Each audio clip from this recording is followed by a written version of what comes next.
మన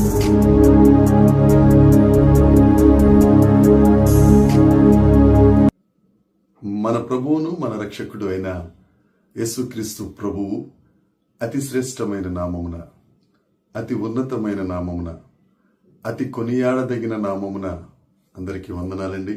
దేవునికి స్తోత్రాలు. ఆ కృపగలిగిన దేవుడు, ఆ సర్వకృపానిధి అయిన దేవుడు మనలందరినీ ప్రేమించి రాత్రి మంచి నిద్రను అనుగ్రహించి మరొక నూతన దినములోనికి మనల్ని ప్రవేశపెట్టినందుకు సమస్త మహిమ, ఘనత, ప్రభావములు యేసయ్యకే చెల్లునుగాక. వాగ్దానము చేసిన దేవుడు, నమ్మదగిన దేవుడు, మాట తప్పని దేవుడు ఈ నూతన దినములో మనకు అనుగ్రహించిన దేవుని యొక్క వాగ్దానము కృపావార్త. కీర్తనల గ్రంథము 63వ కీర్తన 7వ వచనం. నీవు నాకు సహాయకుడవై ఉంటివి, నీ రెక్కల చాటున శరణుజొచ్చి ఉత్సాహధ్వని చేసేదను. దేవునికి స్తోత్రం కలుగునుగాక, దేవునికి మహిమ కలుగునుగాక. ప్రభువునందు అత్యంత ప్రియమైన దేవుని ప్రజలారా, దేవుడు సహాయం చేసే దేవుడు. ఈ కీర్తన దావీదు గారు రాసిన కీర్తన. చాలా మంది అంటారు దేవుడు సహాయం చేస్తారండి నిజంగా అనంటే, దావీదు గారు రాసిన ఈ కీర్తన, ఈ మాటలే దానికి ఒక నిదర్శనం. దావీదు గారు యోధా అరణ్యంలో ఉన్నప్పుడు అనేక రకాల శ్రమలు పడుతూ శత్రువుల చేత తరుమబడుతున్నప్పుడు దేవుడు ఆయనకు చేసిన సహాయాన్ని బట్టి ఆయన విడుదల పొంది మరలా కీర్తనలు రాస్తూ ఆయన అనుభవంలో నుంచి వ్రాసిన మాటలు, దేవుడు నాకు సహాయకుడై ఉన్నాడు, దేవా నీవు నాకు సహాయకుడవై ఉంటివి. అందుకనే అనుభవంలో నుంచి వ్రాసిన మాటలు కనుక ఇవి అతి స్వల్పమైన వారికి, అత్యున్నత స్థానంలో ఉన్న వారికి కూడా సులభముగా అర్థమయ్యే మాటలు. దావీదు గారు రాసిన ఈ కీర్తన ఆయన అనుభవంలో నుంచి, ఆయన అనుభవించిందే కీర్తనలో రాశారు. ఆయన అంటారు, నీవు నాకు సహాయకుడవై ఉంటివి. నేను పొందిన శ్రమంలో గాని, నా శత్రువుల నుంచి విడిపించే విషయంలో, ఏ దారి నాకు తోచనప్పుడు, ఏ దారి కానరానప్పుడు, దేవా నువ్వు నాకు సహాయకుడవై ఉంటివి. అసలు మన దేవునికి ఒక పేరేంటి అంటే ఎబినేజరే, సహాయకుడు. మన దేవుడు మనకు సహాయకుడు, ఆపత్కాలంలో నమ్ముకొనదగిన సహాయకుడు. దేవుని జనాంగమా, ఏ సహాయం లేకుండా ఇబ్బంది పడుతున్నావా? ఈ వాక్యం నీ కొరకే. ఒకవేళ కుటుంబ సమస్యల్లో ఉండి ఎవ్వరూ నీకు సహాయం చేయని పరిస్థితిలో ఉన్నావా?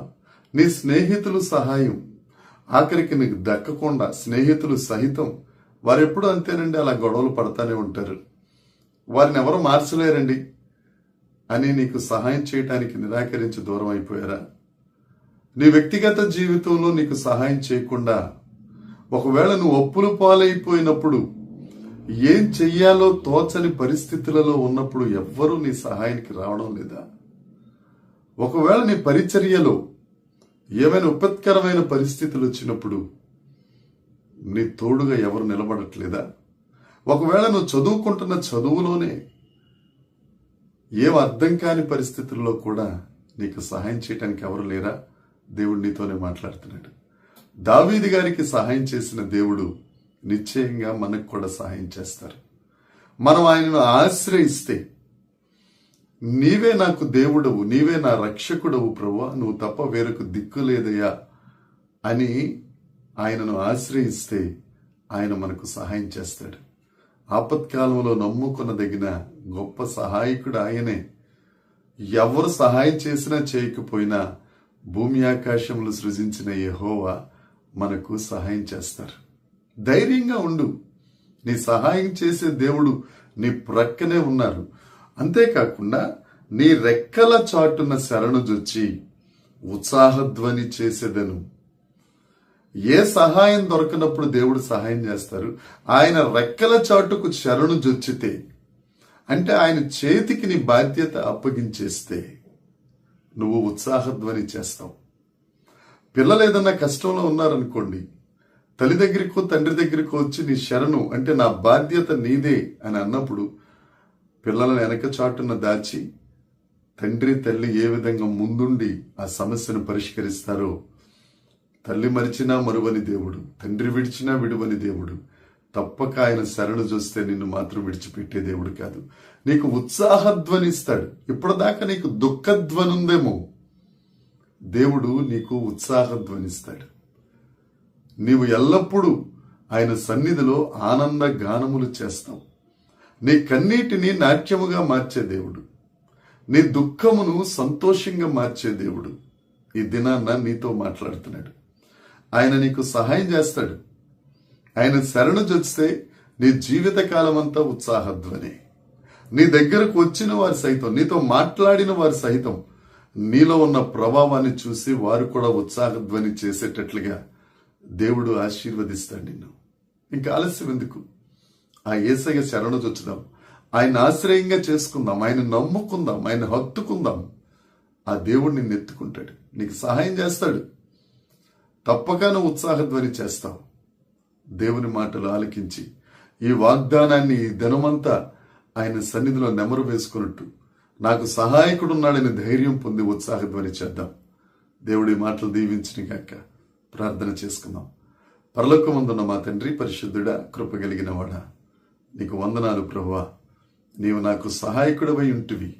నీ రెక్కల చాటున శరణు జొచ్చితే ఉత్సాహధ్వనిచ్చే దేవుడవని నువ్వు ఇచ్చిన వాగ్దానాన్ని బట్టి నీకు స్తోత్రం.